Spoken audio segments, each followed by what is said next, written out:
তো এখানে দেখতে পাচ্ছেন সাপোর্ট ইনবক্সে রিপোর্টস বলে একটা অপশন এখানে দেখতে পাচ্ছেন, রিপোর্টস অ্যাবাউট আদার্স এবং ইওর অ্যালার্ট বলে একটা অপশন রয়েছে। এইগুলোর কাজ কী?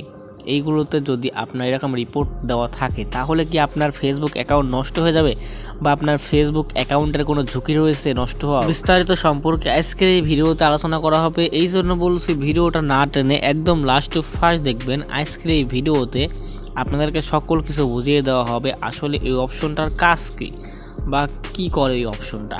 তো এটা এখন দেখানো হবে। এই জন্য আপনাদের কাজ হবে, এখান থেকে দেখতে পাচ্ছেন এক সাইডে থ্রিডার অপশনে ক্লিক করবেন। থ্রিডার অপশনে ক্লিক করার পর আপনাদের সামনে এরকম আসবে, এরকম নিচের দিকে আসবেন। এমনকি এখানে দেখতে পারবেন হেল্প সাপোর্ট বলে একটা অপশন, আপনাদের কাজ হবে হেল্প সাপোর্টে ক্লিক করে দেওয়া। সো এখান থেকে আমি হেল্প সাপোর্টে ক্লিক করলাম। ক্লিক করার পর আপনাদের সামনে এরকম একটা অপশন চলে আসবে। এরকম এখানে দেখতে পাচ্ছেন সাপোর্ট ইনবক্স বলে একটা অপশন, আপনাদের কাজ হবে সাপোর্ট ইনবক্সে ক্লিক করে দেওয়া। সো এখান থেকে আমি সাপোর্ট ইনবক্স ক্লিক করতেছি। সাপোর্ট ইনবক্সে ক্লিক করলে আপনাদের সামনে এইরকম একটা অপশন চলে আসবে। এখানে দেখতে পাচ্ছেন আপনার রিপোর্ট বলে একটা অপশন। তো এই রিপোর্টের কাজ কী, কীভাবে কী করবেন সম্পূর্ণ বিষয়টি আজকের এই ভিডিওতে আলোচনা করা হবে। এই জন্য বলছি ভিডিওটা লাস্ট টু ফার্স্ট দেখবেন। এখানে দেখতে পাচ্ছেন সর্বপ্রথম এখানে একদম নিচে দেখতে পাচ্ছেন আদার্স বলে একটা অপশন। আদার্সে এখানে আসলে বিষয়টা কী দেখতে পাচ্ছেন, এখানে you update has been page name approve. তো এখানে অনেকগুলো এরকম লেখা রয়েছে। তো আসলে এইগুলো কি? আসলে এখানে আমি আমার এই আইডির আন্ডারে যতগুলো পেজ রয়েছে সবগুলোর পেজের নাম চেঞ্জ করছে। এই জন্য এখানে ফেসবুক টিম থেকে একটা SMS পাঠানো হয়েছে যে আমার নামটা চেঞ্জ হয়ে গেছে। এখানে দেখতে পাচ্ছেন আমি আরও বিভিন্ন কাজে ফেসবুক টিমের কাছে আবেদন করছিলাম। এখানে দেখতে পাচ্ছেন আমার ফেসবুক প্রোফাইল ভেরিফিকেশন করার জন্য কিন্তু আমি আবেদন বা আপিল করছিলাম। সেগুলোর কিন্তু এখন নোটিফিকেশন তারা পাঠিয়ে দিয়েছে, তারা কিন্তু রিভিউটা দিয়ে দিয়েছে যে কি করবে না করবে। তো আসলে এগুলো এইটা। এখন আপনাদের চান যে তাদের এই SMS-গুলো ডিলিট করবেন, তাহলে আপনারা জাস্ট এখানে ক্লিক করবেন। ক্লিক করার পর এখানে ডিলিট মেসেজে ক্লিক করবেন। ডিলিট মেসেজে ক্লিক করে দিলে কিন্তু আপনাদের এই SMS-টা কিন্তু ডিলিট হয়ে যাবে। ওকে, এইটা গেল আদার্সের অপশনটা, আদার্সের কাজ কী। ওকে, এটা জানলেন। এরপরে দেখবেন আর একটা অপশন রয়েছে রিপোর্ট অ্যাবাউট আদার্স বলে একটা অপশন, আপনাদের কাজ হবে রিপোর্ট অ্যাবাউট আদার্সে ক্লিক করে দেওয়া। সো এখান থেকে আমি রিপোর্ট অ্যাবাউট আদার্সে ক্লিক করলাম।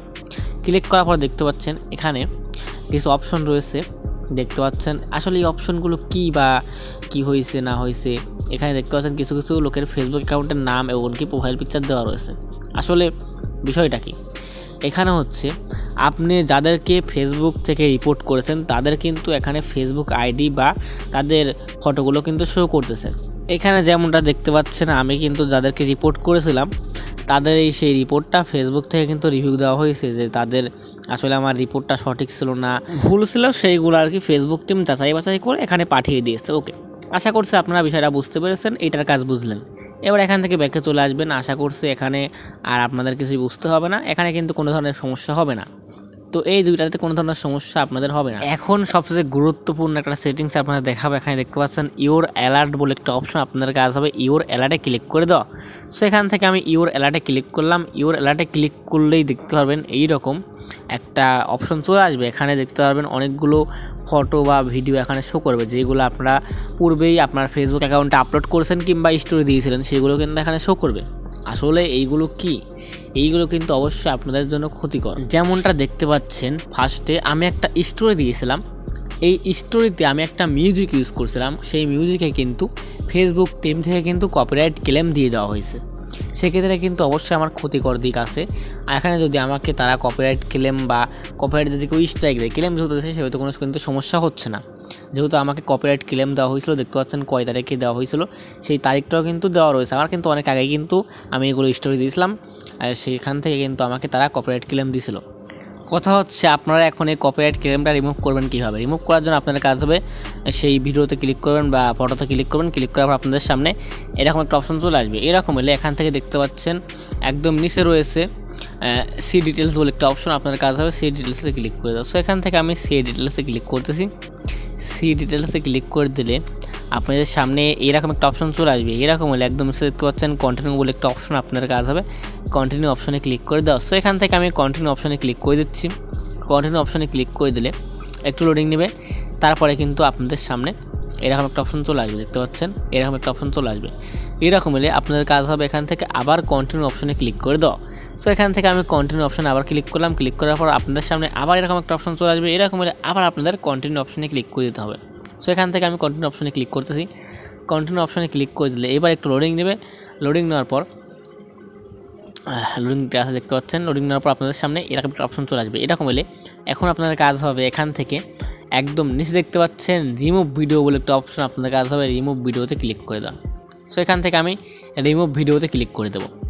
রিমুভ ভিডিওতে ক্লিক করে দিলে সো এখান থেকে আমি রিমুভ ভিডিওতে ক্লিক করতেছি। ক্লিক করে দিলে আপনাদের সামনে এরকম আসবে। এরকম হলে এখানে দেখতে পাচ্ছেন কন্টিনিউ বলে একটা অপশন, আপনাদের কাজ হবে কন্টিনিউ অপশনে ক্লিক করে দেওয়া। সো এখান থেকে আমি কন্টিনিউ অপশনে ক্লিক করতেছি। কন্টিনিউ অপশনে ক্লিক করে দিলে একটু লোডিং নেবে, তারপরে আপনাদের সামনে এরকম একটা অপশন চলে আসবে। এইরকম হলে আপনাদের কাজ হবে ডিলিট ভিডিওতে ক্লিক করা। ডিলিট ভিডিওতে ক্লিক করে দিলে কিন্তু আপনাদের কাজ শেষ। এবার কিন্তু আপনাদের এই ভিডিওটা কিন্তু ডিলিট হয়ে যাবে অটোমেটিক। সো দেখতে পাচ্ছেন আমার ভিডিওটা কিন্তু ডিলিট হয়ে গেছে। এখানে দেখতে পাচ্ছেন ইউর ভিডিও হ্যাজ রিমুভ। তো এখান থেকে দেখতে পাচ্ছেন আমার কিন্তু ভিডিওটা কিন্তু রিমুভ করে দিয়েছে ফেসবুক টিম থেকে। সো আশা করছি আপনারা বিষয়টা বুঝতে পেরেছেন। এইভাবে কিন্তু আপনাদের যেগুলো অ্যালার্ট আসবে, অ্যালার্টে যেগুলো আসবে সেগুলো কিন্তু রিমুভ করে দেওয়াই বেটার। আর থাকলেও কোনো সমস্যা নেই, তারপর আপনারা চেষ্টা করবেন রিমুভ করে দেওয়া। রিমুভ করে দিলে কিন্তু অনেক ভালো হবে, সবচেয়ে বেটার হয় রিমুভ করে দেওয়া। সো আপনারা এইভাবে রিমুভ করে দেবেন। ওকে, এই সম্পর্কে আরও কিছু জানতে চাইলে অবশ্যই কমেন্ট বক্সে জানাবেন। অনেকে আছে যারা এটা নিয়ে অনেক ভয় পান যে কী বাকি হয়ে যাবে, তাদের জন্যই মূলত আজকের এই ভিডিওটা ছিল। যারা অতিরিক্ত ভয় পান যে এইটা দিয়ে কী বাকি হয়ে যাবে, আমার ফেসবুক আইডিটা কি মনিটাইজেশন হবে না হবে না, অনেক ধরনের ভয় পান। আসলে ভয় পাওয়ার কিছুই নেই, এটাতে কোনো ধরনের সমস্যা হবে না। কপিরাইট ক্লেমে কিন্তু সেরকম একটা সমস্যা হয় না। আশা করছি আপনারা বিষয়টা বুঝতে পেরেছেন। আর আমি জানি আমার ভয়েসে অনেক ধরনের প্রবলেম হচ্ছে, কারণ আমি একটু অসুস্থ। তো যাই হোক, এরপর থেকে ইনশাল্লাহ ভালো ভিডিও দেওয়ার চেষ্টা করবো। আজকের ভিডিও জানি আমি ভালো হয়নি, তো তারপরেও চেষ্টা করলাম। অনেক দিন পর ভিডিও আপলোড দিলাম। সবাই অবশ্যই ভিডিওটা একটু লাইক দিবেন এবং চ্যানেল নতুন দর্শক হয়ে থাকলে অবশ্যই সাবস্ক্রাইব করে আমাদের চ্যানেলের পাশেই থাকবেন।